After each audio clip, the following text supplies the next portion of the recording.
नमस्कार, फिर पैसा बोलता है में आपका स्वागत है, मैं आनंद श्रीनिवासन।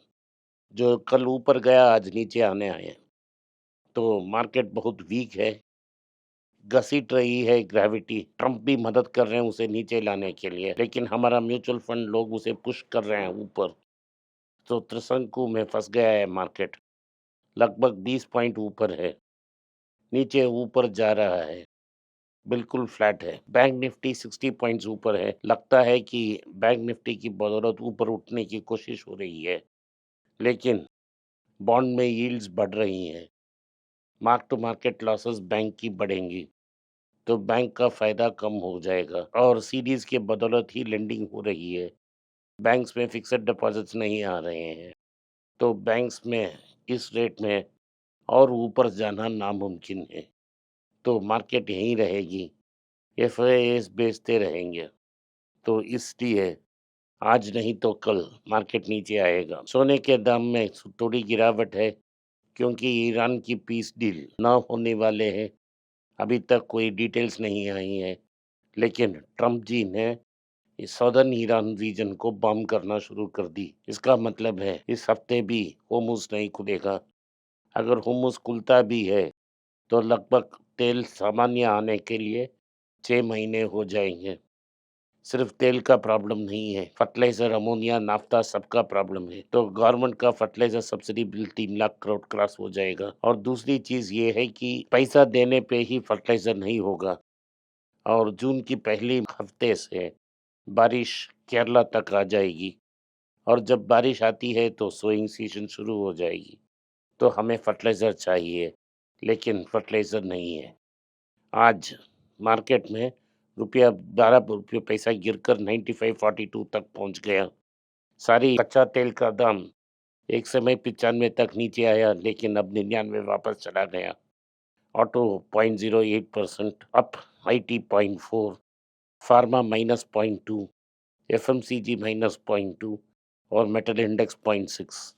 ओवरऑल मार्केट बिल्कुल फ्लैट है, लेकिन टाटा एंड सन्स का लिस्ट हो जाएगा ये समझ के मार्केट उसे 3.8% अप है।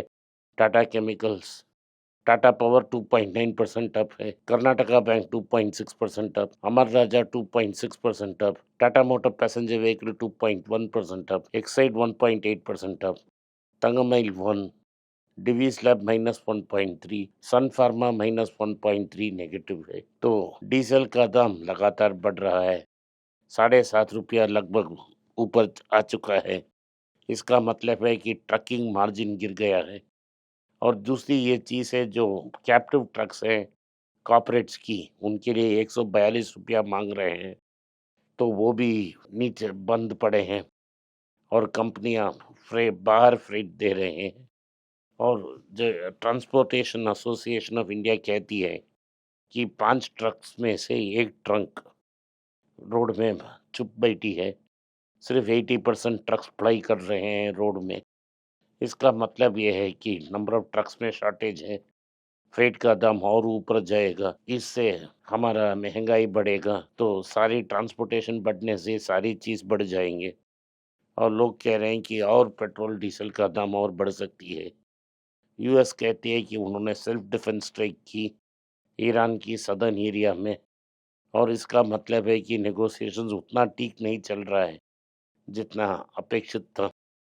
इधर हमारे पास डॉलर नहीं है, रुपया शतक मारने वाली है और मार्को रूबियो इधर आके बोल रहे हैं कि हम 500 बिलियन डॉलर का अमेरिकन गुड्स खरीदेंगे। तो मैडम को बोलना चाहिए किधर से पैसा आएगा उसको खरीदने के लिए। भारत के लिए बुरा खबर आती रहती है इस हफ्ते और पिछले 2 महीनों में। आज ये बहुत बुरा खबर ये है कि ताइवान एक छोटा-सा देश जो अंडमान निकोबार का साइज़ है, वो देश भारत की स्टॉक मार्केट को पीछे छोड़ के मार्केट कैपिटलाइजेशन में 5th लार्जेस्ट स्टॉक मार्केट हो गया। हम तो छठी पोजीशन में आ गए हैं। तो सीतारामन जी कह रही हैं कि मार्केट बहुत रेसिलिएंट है और ग्लोबल शॉक्स हम कुछ नहीं करेंगे, हमें कुछ नहीं होगा। तो जो लोग हैं वो सारे शॉक्स को बर्दाश्त कर लेंगे और जो महँगाई बढ़ रही है उससे खुशी-खुशी क एक्सेप्ट कर लेंगे और डोमेस्टिक डिमांड स्ट्रॉन्ग है। सब कुछ चंगा-सी है, मैडम बोल रही हैं। तो लेकिन साहब जी बोल रहे हैं कि हमें ऑस्टेरिटी की ज़रूरत है। कौन सच बोल रहा है, कौन झूठ बोल रहा है, हमें पता नहीं। गवर्नमेंट ये भी कह रही है कि एलटीसीजी और short term capital gains tax में कुछ कम करने की चांसेस हैं। लेकिन मैंने आपको कई बार कहा है कि ये टैक्स का प्रॉब्लम नहीं है, ये प्रॉब्लम है इंटरेस्ट रेट्स का। तो अमेरिकन बॉन्ड यील्ड 5.5-4% के पार कर चुके हैं। ₹12 को हेज करने का कॉस्ट 3.5% है, तो 1% रन का रिटर्न मिलना चाहिए। अगर इंटरेस्ट रेट्स 9% नहीं हुआ तो एफआईआईज़ भारत को नहीं आएँगे और ये क्राइसिस जारी रहेगा। तो वेस्टर्न एशिया में जो क्राइसिस हो रही है, ईरान की वॉर एक ऑलरेडी खराब सिचुएशन को और खराब बना रही है। जैसे मैं बोला कि उन्होंने आपने आरबीआई से 2,87,000 करोड़ माँगा, लेकिन उसमें से 13,000 एक्स्ट्रा डाल के 3 लाख करोड़ आपको सब्सिडी बिल देना पड़ेगा फर्टिलाइज़र के लिए। इंडिया इंक बोल रही है कि उनकी सेल स्ट्रॉन्ग है, लेकिन मार्जिन्स बहुत प्रेशर में है क्योंकि इनपुट कॉस्ट इंक्रीज़ हो रही है। ये भी न्यूज़ आ रही है कि जो प्राइवेट सेक्टर बैंक्स हैं वो पीएसयू को आउट परफ़ॉर्म करेंगे। बिल्कुल करेंगे यार, क्योंकि ये हो रही है कि जो बॉन्ड यील्ड्स बढ़ रहे हैं, उसके कारण मार्क टू मार्केट लॉसेस बढ़ेंगे और किसके पास ज़्यादा बॉन्ड्स हैं, government bonds, public sector banks के पास, और सर्टिफिकेट ऑफ डिपॉज़िट से ही पैसा आ रहा है। रेट्स ज़्यादा हो रहे हैं, डिपॉज़िट कॉस्ट बढ़ रहे हैं, तो नेट इंटरेस्ट मार्जिन भी कम होगा और प्रॉफ़िट्स भी कम। इसीलिए जैसा मैंने पहले बोला, प्राइवेट सेक्टर बैंक्स बेहतर मार्जिन है, बेटर लेंडिंग प्रैक्टिस है, सब जगह वो पीएसयू को ट्रम्प करेंगे। दुनिया भर में, भारत में नहीं, गोल्ड ईटीएफ से पैसा बाहर जाना इम्प्रूव हो चुका है। लगभग हर हफ्ते 2.117 बिलियन डॉलर्स गोल्ड से बाहर जा रही है। लेकिन इधर तो भारत में लोग खरीद रहे हैं। अमर राजा का प्रॉफिट्स बहुत उम्दा था, क्यू4 में 95% ऊपर आ गया। इसका मतलब है पिछले क्वार्टर अगर 100 करोड़ का प्रॉफिट था, इस क्वार्टर 195 करोड़ तक आ गया है। ₹5.20 डिविडेंड भी अनाउंस कर चुके हैं। अभी तक रिकॉर्ड डेट अनाउंस नहीं हुआ है। टाइटन ने कहा है कि उनकी तनिष्क की बिजनेस 74,000 करोड़ की है, अच्छी बिजनेस है। जेपी मॉर्गन भी कह रही है कि ये गोल्डन कंपाउंडर होगा।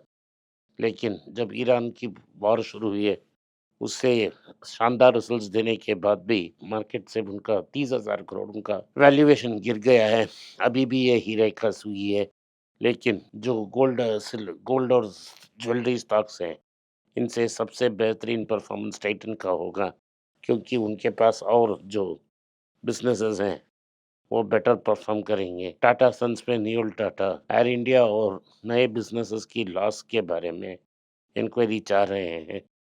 आईटीसी ने ब्रेकफास्ट नहीं खाने वालों के लिए एक स्पेशल प्रोडक्ट बनाया है, सनफी स्मूथीज़।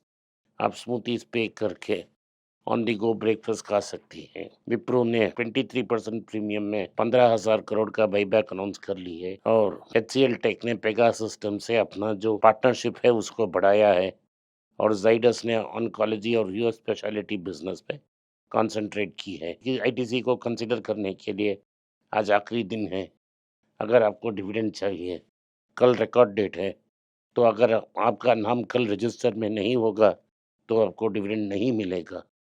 और आखिर में डिविडेंड तो 24 जुलाई से 31 जुलाई की हफ्ते में मिल जाएगा। आज के लिए इतना ही। आपने इस पॉडकास्ट को सुना, इसके लिए मैं आपका आभारी हूँ। हो सके तो वीडियो को लाइक कीजिए, चैनल को सब्सक्राइब कीजिए और बेल नोटिफिकेशन दबाएं। इस वीडियो को अपने दोस्त और रिश्तेदार के पास भेजें और उन्हें देखने की आग्रह करें। नमस्कार, धन्यवाद, जय हिंद। अगर आप मुझसे संपर्क करना चाहते हैं, नीचे दिए गए ईमेल में मेल भेजें। मेरी टीम आपके साथ संपर्क करेगी और मदद भी करेगी।